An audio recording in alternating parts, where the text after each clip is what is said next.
नमस्ते दोस्तों, कैसे हैं आप। मैं Sujit Kumar incredible IAS academy में आपका हार्दिक स्वागत करता हूं। आज का वीडियो जो है ये बिहार स्पेशल का महासंग्राम चल रहा है और इस महासंग्राम में आज एक नए विषय के साथ में आपके सामने आया हूं और आज का जो विषय रहेगा आधुनिक बिहार रहेगा, यानी कि हिस्ट्री से ही स्टार्ट फिर से आज होगा। क्योंकि इससे पहले हम आपको बताए थे प्राचीन बिहार के बारे में, उसके बाद नियम ये कहता था कि प्राचीन इतिहास के बाद मध्यकालीन इतिहास पढ़ाइए सुजीत सर, उसके बाद जो है आधुनिक बिहार पढ़ाइए। लेकिन मैंने आपको दे दिया था कि जैसे ही प्राचीन बिहार समाप्त होगा तो आप लोग मुझे बताइएगा कि हिस्ट्री पढ़ना चाहते हैं आगे, या फिर इकोनॉमी पढ़ना चाहते हैं, या फिर ज्योग्राफी पढ़ना चाहते हैं, या फिर पॉलिटी पढ़ना चाहते हैं। तो आप लोगों ने सबसे ज्यादा जो डिमांड था वो आधुनिक बिहार का ही पढ़ना था। तो हमें भी लग रहा था कि पक्का आधुनिक बिहार से ही सबसे ज्यादा डिमांड आएगा, क्योंकि यहां से मामला 15 से 20 नंबर का है और यहां से क्वेश्चन आना ही आना है। अभी तक जो हम पढ़े हैं सिर्फ 2 से 3 नंबर के लिए पढ़े हैं। जो अभी तक सिलसिला इतना दिन चला उसमें 2 से 3 नंबर तक है, लेकिन जो आज के बाद पढ़ेंगे पूरा का पूरा आधुनिक बिहार, वहां से आपका 15 से 18 नंबर का क्वेश्चन आने वाला है। इतना इंपॉर्टेंट है। इसीलिए या तो जो भी समझ में नहीं आए कमेंट करके बताइए, जो मैं पूछूं उसको कमेंट करके बताइए। क्या परिवर्तन करना है जिससे और बेहतर हो जाए वो आप ही मुझे बता सकते हैं, क्योंकि देखिए मैं तो अपने तरीके से बेस्ट करने की कोशिश करता ही हूं, लेकिन मैं चाहता हूं कि मेरा सपोर्ट आप भी कीजिए, क्योंकि आपके पास भी कुछ ऐसा रहे माइंड के अंदर कोई टिप्स, वो टिप्स मुझे दीजिए और मैं उसको यूज करके और लोगों को मदद कर सकूं। तो चलिए दोस्तों आज का सेशन स्टार्ट करते हैं। लेकिन इससे पहले अगर अभी तक आप हमारे चैनल को सब्सक्राइब नहीं किए हैं तो सब्सक्राइब कर लीजिए, बेल आइकन पे प्रेस करके ऑल बटन पे क्लिक कर लीजिए। इससे ये होगा मेरा लेटेस्ट से लेटेस्ट वीडियो का अपडेट आपके मोबाइल स्क्रीन पे ऑटोमेटिक आता रहेगा। तो चलिए आधुनिक बिहार को समझते हैं बेहतरीन तरीके से। फारूक सियार के शासनकाल में बिहार शहजादा मिर्जा अहमद को नाममात्र का अधिकार दिए गए और बंगाल के नाजिम शुजाउद्दीन को उसका सहायक नियुक्त किया गया। शुजाउद्दीन ने बिहार का प्रशासन चलाने के लिए नवाब अलवर्दी खान को उप नवाब या कहे तो नायब नाजिम नियुक्त किया गया था और मार्च 1739 में शुजाउद्दीन की मृत्यु के बाद अलवर्दी खान ने गिरिया, ध्यान रखिएगा, गिरिया के युद्ध में शुजाउद्दीन के राजवंशों को हराया तथा 1740 में उसने मुर्शिद कुली खान या कहें तो मुर्शिद कुली के वंशज को जो है सरफराज खान को विस्थापित करके बंगाल पर जो है प्रत्यक्ष अधिकार कर लिया। अभी तक मैंने जस्ट जो कहानी लिखी हुई थी वही हमने आपको सुना दिया। अब कहानी यहां से चलेगी। समय किनका रहा? फारूक सियार का रहा। क्लियर हो रहा है ना? अब देखिए यहां पे जो है अगर उस टाइम में चल जाइए, आधुनिक बिहार में जाइए, क्लियर है ना? तो आधुनिक बिहार में अगर चले जाइए यानी 18वीं सदी के शुरुआत में चले जाइए या दूसरे दशक या तीसरे दशक रखिए, तीसरे और चौथे दशक के समय में चले जाइए, तो उस समय में जो है पूरा का पूरा बंगाल प्रांत था। लेकिन अभी इसलिए बिहार बताया जाता है क्योंकि इस टाइम में जो है बंगाल से अलग बिहार हो गया, बंगाल से कट के उड़ीसा हो गया, फिर बिहार से कट के झारखंड बन गया। ये सारे के सारे एक ही जो है उस टाइम में हुआ करते थे आपका बंगाल प्रांत। क्लियर हो रहा ना? बात को पकड़िए। अब यहां पे क्या फारूक सियार के शासनकाल आ रहा, ठीक है ना? फारूक सियार के जो शासनकाल है उस टाइम में बंगाल के नाजिम सिजाउद्दीन उसका सहायक नियुक्त किया जाता है। ध्यान रखिएगा, बिहार में उसके शासनकाल में बिहार में शहजादा मिर्जा अहमद को नाम मात्र का अधिकार ही दिया जाता है और बंगाल के नाजिम सिजाउद्दीन को उसका सहायक नियुक्त कर दिया जाता है। शुजाउद्दीन बिहार का प्रशासन चलाना शुरू करता है और अलवर्दी खान को उप नवाब या कहे तो नवाब नाजिम नियुक्त कर दिया जाता है और 1739 का टाइमिंग आ जाता है। 1739 में शुजाउद्दीन की मृत्यु होती है। उसके बाद अलवर्दी खान जो है गिरिया के युद्ध में शुजाउद्दीन के राजवंशों को हराता। तो ध्यान रखिएगा यहां इंपॉर्टेंट है कि गिरिया का युद्ध जो है किसके किसके बीच हुआ, तो ध्यान रखिएगा अलवर्दी खान और शुजाउद्दीन के राजवंशों को हराया जाता है, यानी इसके बीच में युद्ध होता। कब? तो 1739 के बाद गिरिया के युद्ध होता। तो ये ध्यान रखना है।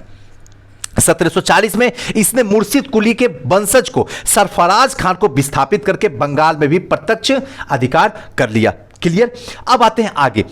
बिहार में प्रशासन का सुव्यवस्थित करने के पश्चात अलवर्दी खान ने अपने पोते सिराजुद्दौला को बिहार का नाम मात्र का उपनवाब बना दिया। अब देखिए यहां पे बड़ा इंपॉर्टेंट है क्या, तो बिहार के प्रशासन जो था उस समय में, शासन जो था उसको सुव्यवस्थित करने के पश्चात जो है अलवर्दी खां जो था वो अपना पोता जो था जिसका नाम था सिराजुद्दौला का बिहार को उपनाम मात्र का जो है उपनवाब बना दिया गया। अब देखिए यहां दो चीज आपको आगे देखने के लिए मिलेगा और दोनों चीज को आज ही कंफर्म और इसी वीडियो में कर लेते हैं।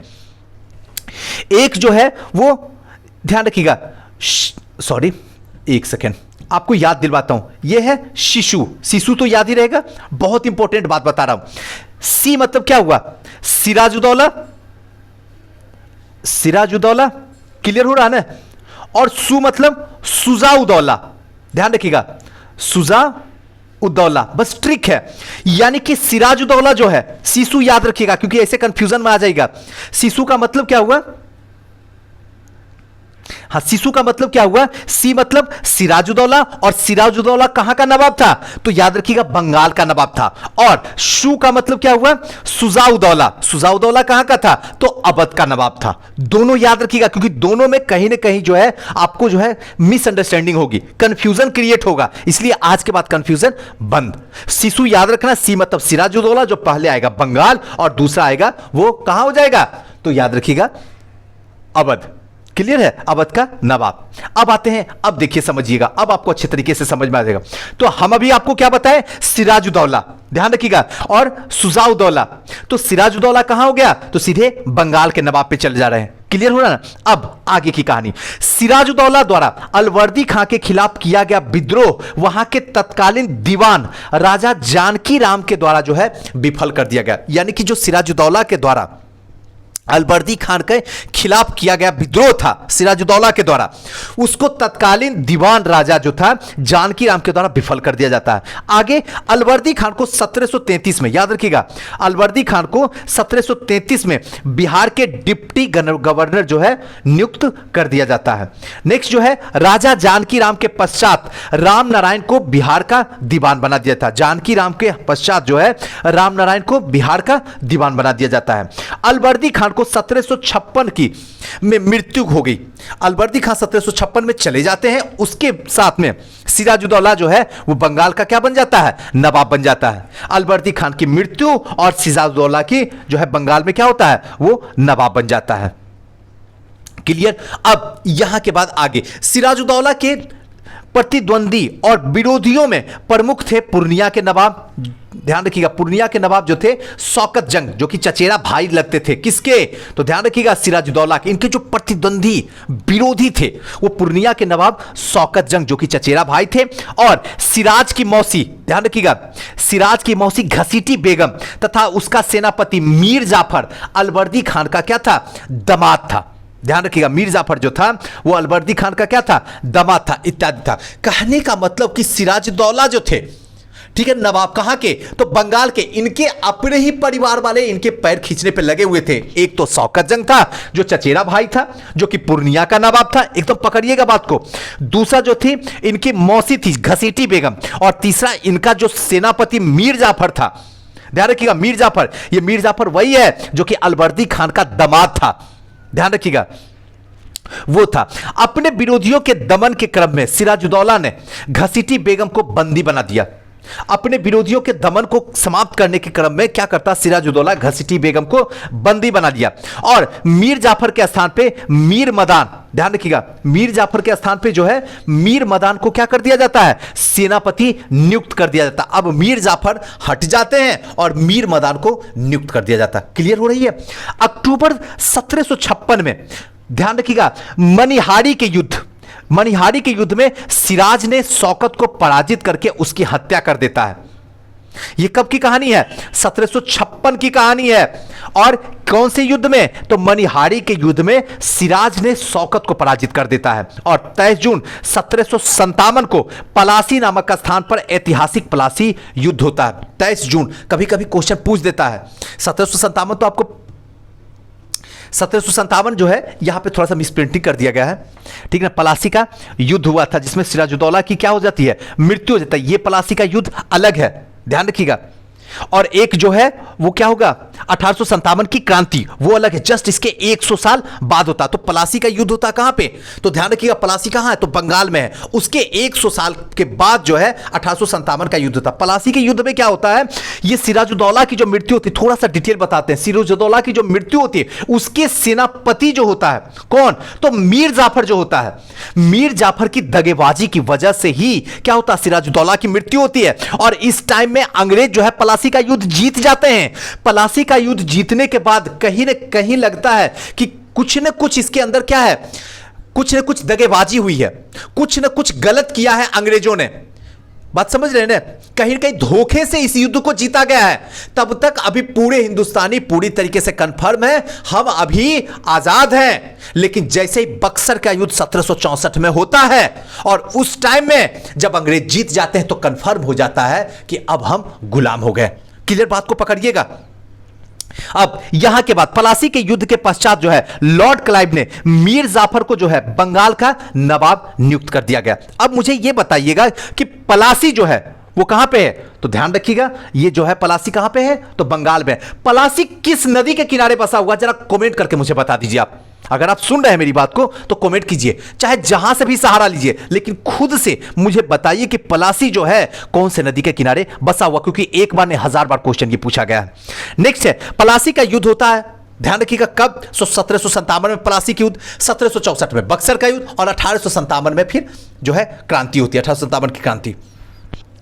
अब देखिए प्लासी के युद्ध के पश्चात लॉर्ड क्लाइव ने मीर जाफर को क्या करता, बंगाल का नवाब नियुक्त कर दिया था। क्यों, क्योंकि धोखा कौन देता है, तो ध्यान रखिएगा सिराजुद्दौला का ही जो सेनापति मीर जाफर होता है वही तो धोखा देता है। और ये धोखे का जो काम किया जाता है वो अंग्रेजों की तरफ से कि मीर जाफर देखो, तुम जब तक सिराजुद्दौला के साथ में हो तब तक तुम सेनापति हो, अगर तुम मेरा साथ दोगे और सिराजुद्दौला अगर हारेगा तो मैं तुम्हें वहां का शासक बना दूंगा बंगाल का। ये वही काम करता है, धोखा देता है। सिराजुद्दौला की मृत्यु होती है, मीर जाफर को बंगाल का नवाब नियुक्त कर दिया जाता है अंग्रेज। उसके बाद कहानी थोड़ा और आगे हल्का सा एक थोड़ा सा ट्विस्ट देते ताकि मजा आ जाए।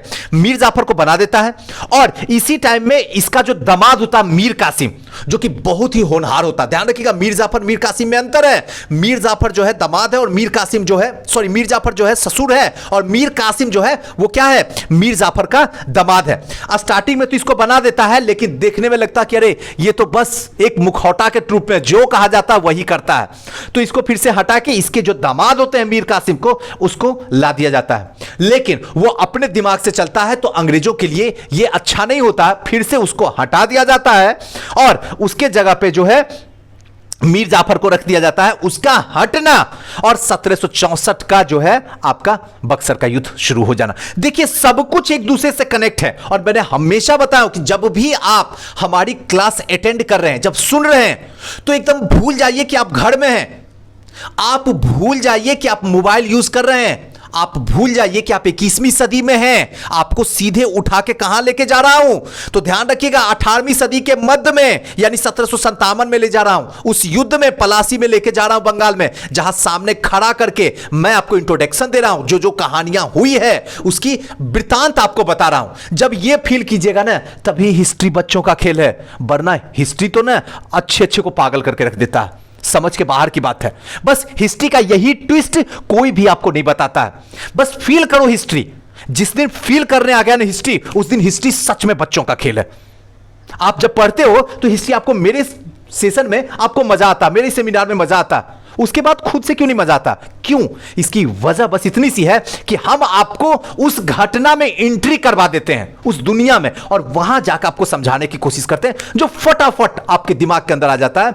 तब कोई ना तथ्य की जरूरत है, ना कोई सार की जरूरत है, ना तो कोई रट्टा मारने की जरूरत है। बाकी सब घटनाएं एक दूसरे से कनेक्टेड है। अगर इस तरीके से पढ़ाया जाए तो हिस्ट्री कुछ भी याद करने का नहीं है, बल्कि शब्दों का खेल खेलना है।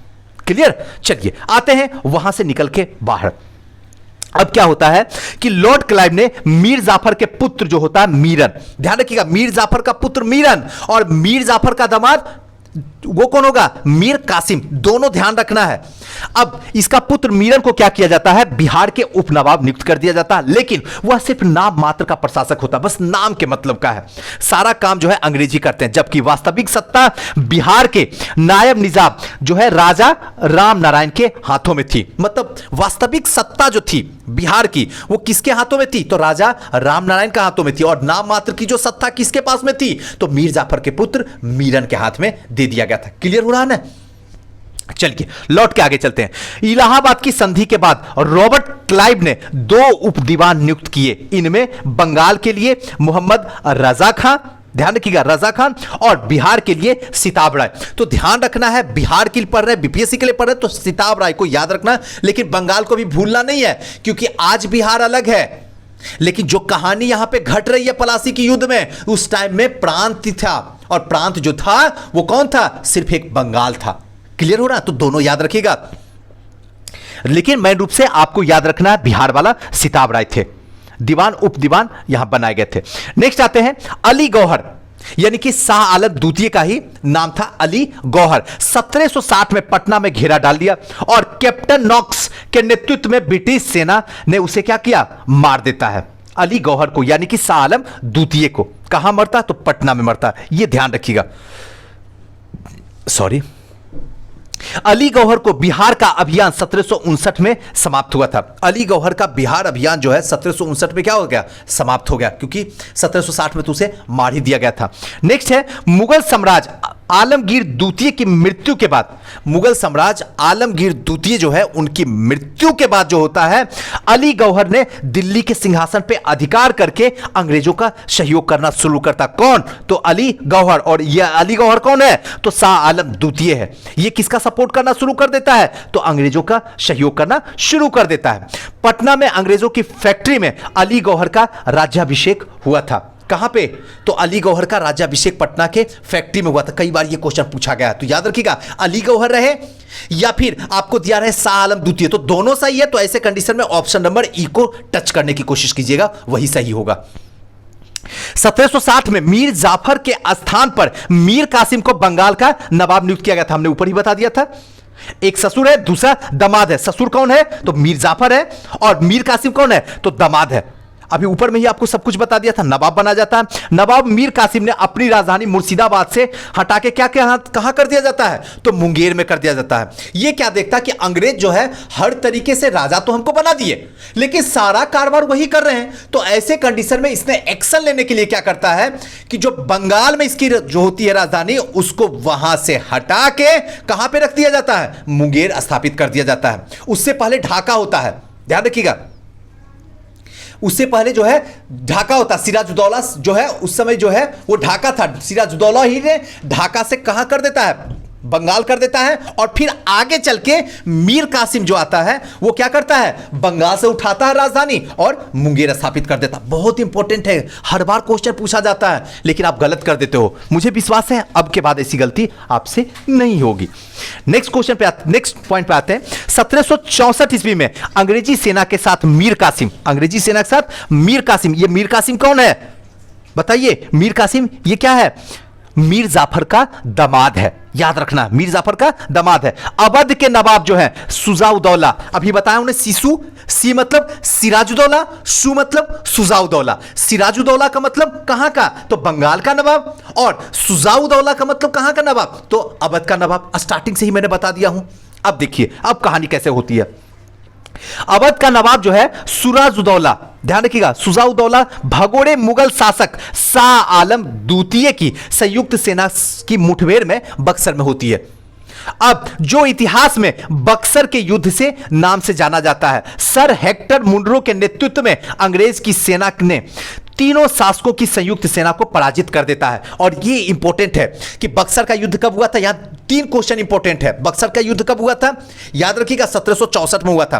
अंग्रेज की तरफ से नेतृत्वकर्ता कौन कर रहे थे? तो हेक्टर मुनरो कर रहे थे। और दूसरे साइड से कौन कौन थे, यह क्वेश्चन पूछा जा सकता है। तो आपको बताना होगा, मुगल शासक शाह आलम द्वितीय 1, अवध का नवाब सिराजुद्दौला 2, और बंगाल का नवाब मीर कासिम तीन, ये तीनों एक साइड से लड़ रहे थे और दूसरे साइड से अंग्रेज जो कि वहां का नेतृत्व करता है हेक्टर मुनरो था, और यहां पे ये तीनों की हार हो जाती है। हेक्टर मुनरो यानी अंग्रेज जीत जाते हैं, यहां पे संधि होती है और यही संधि आगे जाके इलाहाबाद की संधि कहलाती है, जो कि मनमाने तरीके से इस संधि में जो है प्रस्ताव रखा जाता है और जो वहां के शासक है मुगल शासक शाह आलम द्वितीय उसको मानने पर बाध्य कर दिया जाता है। क्लियर। अब आते हैं आगे। बक्सर युद्ध के पश्चात शाह आलम द्वितीय ने बिहार, बंगाल, उड़ीसा के क्षेत्र में दीवानी यानी कि लगान वसूली का अधिकार ईस्ट इंडिया कंपनी को प्रदान कर दिया था। मतलब क्या है, जैसे ही बक्सर का युद्ध होता उसके बाद शाह आलम द्वितीय जो है बिहार का भी, बंगाल का भी, उड़ीसा के क्षेत्र के दीवान जो है ईस्ट इंडिया कंपनी को देता है। इसीलिए क्योंकि उस टाइम में जो है बंगाल प्रांत होता है तो बंगाल के प्रांत उसे दे दिया जाता, उसी के अंदर आपका सारे के सारे आ जाता, बिहार भी, बंगाल भी और उड़ीसा भी। क्लियर। चलिए, लॉर्ड क्लाइव 1765 ईस्वी में बंगाल और बिहार के क्षेत्र में द्वैध शासन लागू कर देता है। द्वैध शासन लागू कर देता है। अब द्वैध शासन जो लागू होता है किसके नेतृत्व में होता है, तो ध्यान रखिएगा लॉर्ड क्लाइव के नेतृत्व में। कब होता है, तो 1765 में होता है। अब देखिए ये चीज याद रखिएगा, द्वैध शासन, ठीक है ना, तो क्लाइव, ठीक है ना। अब देखिए इसको याद करने के लिए, क्योंकि कई बार भूल जाते हैं और बार बार इतने सारे हैं कि सबको याद नहीं, तो द्वैध शासन हुआ यानी दो शासन आप पे नियुक्त किया गया। मतलब समझने के लिए ट्रिक बता रहे हैं, डिटेल तो बताएंगे, पहले ट्रिक समझिए। द्वैध शासन यानी कि दोहरी शासन। दोहरी शासन का मतलब जब आप पे लगा जाए तो क्या कीजिएगा, कलकलाइएगा, मतलब भनभनाइएगा ना। ये क्या मतलब हुआ, एक शासन संभलता नहीं, दो शासन मेरे ऊपर लगा दूं तो कलकलाइएगा। कलकलाने का मतलब क्या हुआ, क्लाइव हुआ। अब जिंदगी में कभी भूल के देखिए तो किस बात का रट्टा मारना, किस बात का लुसेंट को पढ़ना, जरा बताइए मुझे। तो कलकलाएगा कब, जब दो शासन, दोहरी शासन इस पे लगा दिया जाए। मान लीजिए दो शासन, दो सजा लगा दिया जाए तो क्या होगा, कलकलाइएगा ना। कलकलाना एक क्षेत्रीय भाषा है, मतलब क्या है, अंदर ही अंदर परेशान होना शुरू हो जाना। तो कलकलाना का मतलब क्लाइव, लॉर्ड क्लाइव, याद हो गया। अब कभी ना भूलिएगा, दोहरी शासन लगा दिया था। अब ये द्वैध शासन था क्या, देखिए अभी अगर हिंदुस्तान में आपको आज की कंपैरिजन में बताऊं तो आइए आज के कंपैरिजन थोड़ा सा पॉलिटी में एंट्री मारते ताकि मजा आ जाए पढ़ने में। अभी जो है दो शासन जो है, अभी भी दोहरी शासन चल रहा है हिंदुस्तान में। एक जो है केंद्र के स्तर पे और दूसरा जो है राज्य के स्तर पे। क्लियर हो रहा है ना, दोनों चल रहा है। और उस टाइम में भी था, एक प्रांत के स्तर पे था और एक ग्रामीण स्तर पे था। प्रांत में उस टाइम में क्या थे, तीन प्रांत में बटे हुए थे पूरा हिंदुस्तान। एक जो था बंगाल प्रांत, दूसरा जो था मद्रास जिसको चेन्नई कहते हैं अभी, और तीसरा जो था वो कौन था, बंबई था। तीन प्रांत में ही बटे हुए थे। अब जो है ये क्या, क्षेत्रीय स्तर पे भी, मतलब गांव के स्तर पे भी शासन को शुरू कर दिया गया था। अब इसे ही कहा गया द्वैध शासन। अब यहां से इंपॉर्टेंट आता है कि द्वैध शासन लागू करने के, इसका जनक किसे कहा जाता है द्वैध शासन का, तो इसका नाम, इनका नाम जो है सर लियोनिक कार्टिस। बस याद रखिएगा ना, कार्टिस, ठीक है ना। कार्टिस मतलब क्या है, ये तो कांटा ही बो दिया। द्वैध शासन जो है इंसान की जिंदगी में कांटा ही बो दिया। क्या आपको लगता भूल पाइएगा, आपको लगता किसके टाइम में आया था, जो दोहरी शासन, द्वैध शासन थे किसके टाइम में आया था, दोहरी शासन जब लाया तो कलकलाने लगे, यानी क्लाइव के टाइम में। और इसका श्रेय किसको जाता है, तो कांटा को ही जाएगा। बस याद हो गया, अब कभी रटने की जरूरत नहीं पड़ेगी। चलिए नेक्स्ट आते हैं आगे।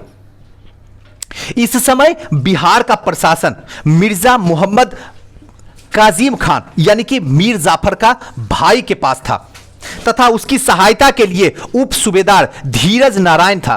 ध्यान रखिएगा, धीरज नारायण था। मतलब क्या, इस समय बिहार का जो प्रशासन है वो किसके हाथ में था, मिर्जा मोहम्मद काजिम खां के पास में, यानी कि मीर जाफर के भाई के पास में था। मीर जाफर और मीर कासिम दोनों, हम बार बार इसलिए कहते हैं कंफ्यूजन मत कीजिएगा। मीर जाफर का मतलब हुआ वो था दामाद, ससुर था, और मीर कासिम जो था वो था दामाद, और जो काजिम खान है वो मीर जाफर का भाई था। अब नेक्स्ट है, क्लाइव ने सितंबर 1765 में काजिम खां को पद से हटाकर उसके स्थान पर धीरज नारायण को नियुक्त करता है। अब क्लाइव आता है और क्लाइव क्या करता है, 1765 में काजिम खां को पद से हटा दिया जाता है और धीरज नारायण को उस पर नियुक्त कर दिया जाता है। क्लियर। चलिए अब क्या होता है आगे, राजा राम नारायण और राजा सिताब राय बिहार के महत्वपूर्ण उप प्रांतियों में से एक थे। राजा राम नारायण और राजा सिताब राय दोनों इंपॉर्टेंट है। पटना में स्थित अंग्रेजी फैक्ट्री व्यापारिक केंद्र के मुख्य अधिकारी जो थे वो कौन थे? मिडलटन। ध्यान रखिएगा, मिडलटन को राजा धीरज नारायण और राजा सिताब राय के साथ एक प्रशासन मंडली की सदस्यता 1766 में नियुक्त किया जाता है और धीरज नारायण को 1767 में हटाकर सिताब राय को, धीरज नारायण को 1767 में हटा दिया जाता है और सिताब राय को कंपनी का नायब दीवान बना दिया जाता है और टॉमस रोमवोल्ड को पटना फैक्ट्री का मुख्य अधिकारी नियुक्त कर दिया जाता था। और ये तो आधुनिक बिहार था जिसकी हमने आपको अच्छे तरीके से बता दिया। अब जो है नेक्स्ट क्लास हम लोग की चलेगी, वो चलेगी बिहार में यूरोपीय व्यापारियों का आगमन कैसे होता उसके बारे में चर्चा चलेगी। और हम लोग कोशिश कर रहे हैं कि छोटा छोटा रहे, जिसमें आपको पढ़ने में भी इंटरेस्ट जगता रहे, मजा भी आ जाए और हम पूरे एनर्जेटिक होके आपको टिप्स और ट्रिक दोनों के साथ में आपका समावेश कर रहे हैं, क्योंकि यहां से पूरा का पूरा मामला 30 नंबर का है। और इस 30 नंबर को आपसे हम उम्मीद करते हैं कि इनक्रेडिबल परिवार के मेंबर हैं तो कम से कम 28 आना चाहिए। अगर दूसरे स्टेट का स्टूडेंट यहां पे आके 25 ला रहा है तो आपका फर्ज बनता है कि आप 29 नंबर लाइए, और अगर नहीं आता है तो इसका मतलब है कि आपका सिलेक्शन फिर से 66 में आप रोकने की तैयारी में लगे हुए हैं, जो कि इस बार होना नहीं चाहिए। इनक्रेडिबल परिवार के सदस्य अगर आप बन गए हैं तो ज्यादा से ज्यादा रिजल्ट लाना होगा, क्योंकि जितनी मेहनत हम करते हैं हमसे कई गुना ज्यादा आपको करना होगा। दोस्तों कैसा लगा वीडियो हमें जरूर बताइएगा। इसमें कौन सी ऐसी बातें थी जो आपको अच्छा लगा या फिर कौन सी ऐसी और परिवर्तन करने की जरूरत है, आप मुझे जरूर कमेंट कीजिएगा। हम उस पर विचार करेंगे, उस पर काम भी करेंगे, और हो सके तो इस वीडियो को ज्यादा से ज्यादा शेयर कीजिए उन बच्चों के लिए, उन भाई बहनों के लिए जिनके पास में लाखों रुपया बहाने के लिए शहर नहीं आ सकते हैं। शायद उनके सपने को पूरा आप कर सकते हैं। थैंक यू, नमस्कार।